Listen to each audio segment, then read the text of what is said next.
a victim of California's deadly mudslides, had celebrated his 89th birthday just hours earlier, while another was a ballerina turned real estate agent known as the First Lady of Luxury Real Estate in parts of Montecito, an enclave for the wealthy and famous. Survivors included a 14-year-old girl miraculously pulled muddy and dazed from a home collapsed by the flows that killed her father. As authorities looked for victims, and residents took stock of the devastation Thursday, some were left to wonder how they survived when neighbors didn't. Here are some of their stories. Jim and Alice Mitchell had been married for more than 50 years and had just celebrated Jim's 89th birthday when they were swept away along with their beloved dog Gigi. Jim, who worked in labor relations, and Alice, a schoolteacher, had raised their two children in Southern California's Orange County before moving to Montecito in 1995 after retiring. They're an adorable couple, and they were in love with their house, the daughter, Kelly Weimer, said Wednesday before learning they had died. She last spoke to them Monday when she called to wish her father a happy birthday. The couple had planned to stay in the night of the storm and have a quiet dinner. Their grandson had taken them out to celebrate the day before.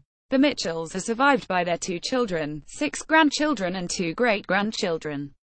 Rebecca Riskin was the picture of success and health before she was killed. Her firm, Riskin Partners, credited the former ballerina with having closed more than $2 billion in high-end real estate sales since founding the company in the early 1990s. SHE's leaving a huge void. She was exceptional, said Gina Conte, who described the 61-year-old Riskin as her best friend, mentor and confidant. Conte said Riskin, who was the maid of honor at her wedding, took joy in pairing the perfect home with the perfect family and loved cooking, going for long walks and spending movie nights with her family. Riskin was swept away after a mudslide tore through her living room, Conte said, adding that her husband survived because he was in bed in a part of the house that stayed intact. Her body was found Wednesday near a highway. Riskin Partners spokeswoman Erin Lammers said Riskin was a member of the American Ballet Theatre in New York before an injury cut short her dancing career. She returned to her hometown of Los Angeles in 1979, where she began selling high-end real estate on the city's west side. She moved to Montecito in the early 1990s. Riskin is survived by her husband, 2 grown children and a grandson. Lauren Canton, 14, became the face of survival when rescuers pulled the mud-covered girl from her flattened home earlier this week. Authorities said her 49-year-old father, David, died and her 16-year-old brother, Jack, is missing. NeoTract, a maker of devices used in the medical field of urology, launched a fundraising page Wednesday, asking for financial support for the family of Canton's mother, Kim, a marketing executive for the company. In its first hours, it far surpassed its goal of $20,000. It took firefighters hours to dig Lauren out of the mud that destroyed her home. "I thought I was dead for a minute," she told them before an ambulance took her away. Dr. Mark Montgomery and his 22-year-old daughter, Caroline, were among those killed in the disaster. Mark Montgomery was a member of the Santa Barbara College Hospital medical staff. Hospital spokeswoman Maria Zart says Montgomery was an orthopedic surgeon with a subspecialty in hand surgery. The 54-year-old graduated from Princeton University and Columbia University Medical School. No information was immediately available about his daughter. The hammering rain was terrifying enough, but when David Wynett saw the house across the street erupt in flames fueled by a severed gas line, he knew it was time to abandon his Montecito home. "Load up the car, get the dogs, we're out of here," the 58-year-old shopping center developer says he told his wife. Unfortunately, there was no place to go. A police officer told him mudslides had already blocked all the roads out of town. After driving for a few minutes, he realized the officer was right and went home. There he saw mudslides enveloping his street. The winds were just crazy. Trees were cracking. "It was scary all right," he said Thursday. Wynett's house was somehow spared, but one of his neighbors, Riskin, was swept to her death.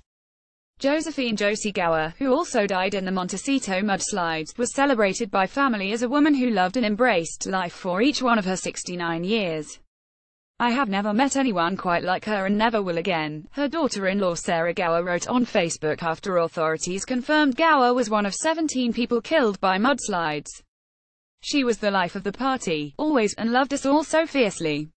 She did for her kids and for our kids." Gower's own Facebook page reveals a blonde with a playful love of life. One photo shows her dressed as a mermaid by a pool, while others show her riding horses and cuddling with her cats. A bundle of fun, her daughter-in-law said. She was just simply the most loving, cheerful, beautiful, strong, independent force. We will miss her so.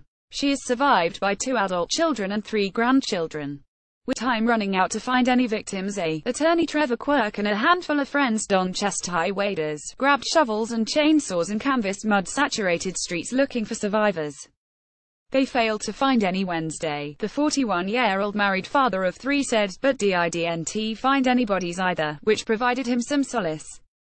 "You're walking around in waist-deep soup," he said of the grueling undertaking. "It's very thick mud and you're just poking around. You could be stepping on a body and not even know it. It's almost like being blindfolded and poking around in the dark."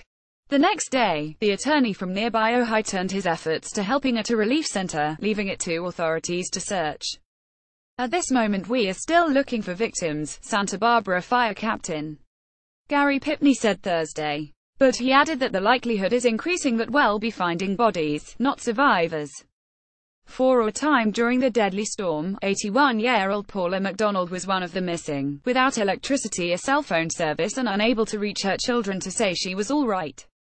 McDonald was still at home in a retirement community Thursday, adding there was no point in leaving now because she needs oxygen that is hard to transport to a hotel.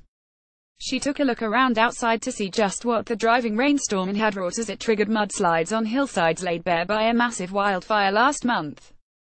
"It's just incredible. Seeing pictures doesn't do it justice," she said of the downed trees, flattened houses and muddy streets.